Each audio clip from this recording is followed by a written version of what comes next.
សម្រាប់អ្នកដែលប្រើ iPhone នៅពេលដែលយើងបាត់ទូរស័ព្ទតើអ្នកនឹងធ្វើអ្វីមុនគេ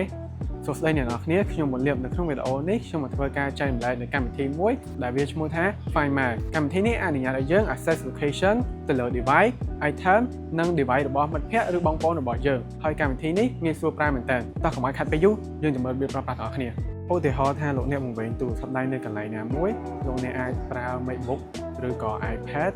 ដោយគ្រាន់តែចូលទៅ app Find My ហើយ sign in iCloud ដែលមាននៅលើ iPhone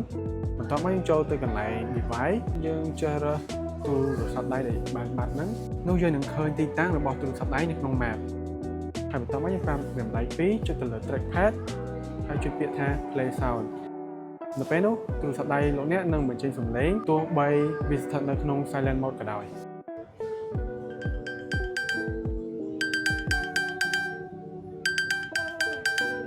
សម្រាប់មុខងារផ្សេងៗនៅក្នុងកម្មវិធីនេះយើងនឹងធ្វើការបង្ហាញនៅវីដេអូក្រោយទៀត